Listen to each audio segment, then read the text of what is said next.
Hi, 21 Accents family. We're here together for another roundtable, and we were just talking about how it is Pride Month this month, and we were talking about how um, exploration journeys are similar, whether you're, exploring things with your sexuality or your identity, or in this case, your accent training. We were talking about how the journey that a lot of our students go through when they're trying to learn an American, British, Australian accent starts usually with someone who wants change but doesn't really know how to get it or where to go or what to do. And a lot of the journey that we go on with our students has to do with understanding what we want to create, where we want to go, and a lot of times how to accept the things about our voice that we have doubts about. So a lot of times, um, in my case, if I'm really specific, I moved to the States when I was in my teens, and there was a big part of me that didn't want to be Spanish. And Amy, who was my coach for a very long time, knows this. Um, and for a very long time, this was like in the back of my head. Like I just wanted to sound different. I wanted to sound different, and I didn't know why, and I didn't know how I was going to get it, but I knew I had to sound different. And over the years, there's been a journey of acceptance where now I obviously am still Spanish, and a lot of other things. But it's allowed me to love my voice in Spanish and in English, or even doing a Spanish accent if I have to do it. I think it's like the most fun thing to do. And also loving that part of my past and learning to be my authentic self, whether that's in an audition room um or coaching or in a meeting. And I think that's a very, very valuable lesson that we want to take our students on, that journey of self-discovery, understanding our voice, understanding where we want to go. And I want to also talk to the rest of the team about how they process that with new students. And yeah, let's hear it. Maybe Gracia. Oh, yeah, I do see it quite often. Many people will comment on their own accent, and I want to lose my accent. And I learned something years ago that our accents tell a story. They tell a story about who we are, where we come from, and where we're going. And it's so easy to get lost in the first step of your journey, or even being caught in the middle of it and knowing how far you've come, knowing where you're trying to get to, but you're stuck in that middle, that it's uncomfortable. I don't even want this. This isn't me.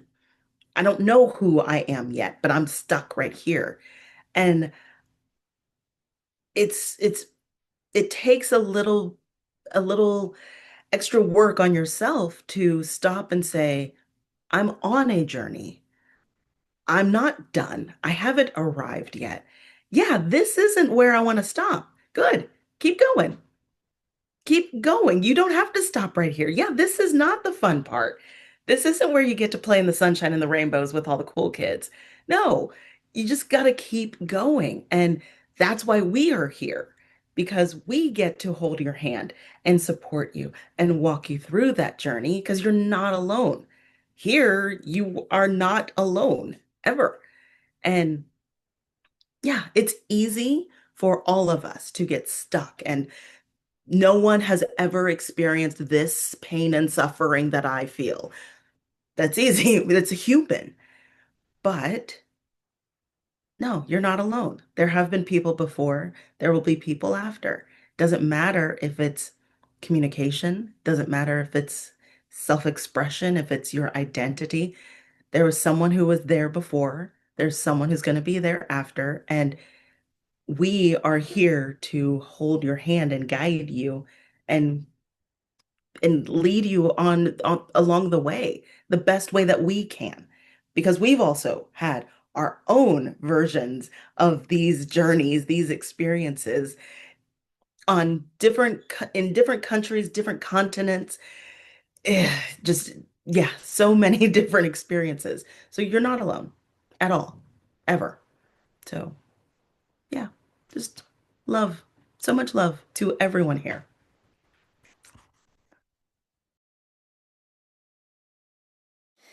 I'd like to say something that really resonated with when we were talking. That was like, you also get to personalize and individualize your own journey, you know? Like for me, I was very scared that once I achieved my American accent, I wouldn't be able to go back to my Mexican accent. And it was a big fear of mine. And what Alex taught me, that was that you get to choose. You get to have a toolbox and tailor your toolbox to your own journey and your own identity with your accent. And it came full circle because I think it was last week I got this new client, and she is someone who grew up in both the US and Mexico and worked really hard to have an American accent, and now she does. And now she doesn't want to sound American anymore, and she wants to go back to sounding Mexican. And she was really concerned that that wasn't an option for her. And so getting to talk to her the way Alex talked to me and be able to explain this to her and then help her kind of relearn, because that's what I was telling her, like you don't have to learn a new thing now. Now you just get to go back to who you were before and relearn all these things. Um, that was very meaningful for me. And I hope that if you're out there and you're kind of having these same doubts, that you will feel at peace knowing that you get to tailor your own identity. There, it's not a cookie cutter, now I'm this or now I'm that. It's how you sound and how you want to be presenting yourself. I love that. Yeah, I'm thinking of it as like your inner wardrobe. You know, you can have your ball gown, you can have your workout clothes, you can have your different things that you would wear if you go to a hot country. You're going to wear clothes that are appropriate for that climate and everything. When I lived in Australia, for me, it made the most sense. It's not the only way, but it made the most sense for me to sound Australian and to be able to book roles in that accent. And still for me, when I've got friends, when I speak with my Australian friends, it just makes sense for me to be this version of me. And when I'm this version of me, like I took the time to learn an Australian accent in a way that's me. I'm not being somebody else. I I liken it to being a kaleidoscope. We've got all these bits and pieces inside, and it's the same light that shines through, but we can reconfigure them and play and see what's it like when I'm here. What's it like when I'm talking with my brother? I'll use different words than when I'm talking with my grandma. It feels natural for me to say, "Oh my goodness," or "Oh good heavens," or not to swear. And it's not me being inauthentic. And I know that it's complicated, which is why there's no right or wrong way to do it. And that's why we like to give people time and to present options so that people are finding an accent that works for them, and that if you're also playing a character, it works for you and for the character.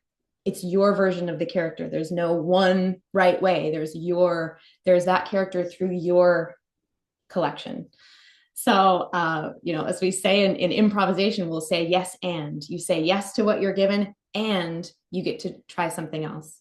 And so, what we hope to create here, what we really pour our hearts into, is creating that culture of inclusivity, where all the different ways that you feel called to express yourself and your characters are welcome, are precious, are loved and supported, and are your discovery that we get to support. Yay! We love you guys. Thank you for watching. Thank you so much. Happy Pride. Happy Pride. Happy Pride.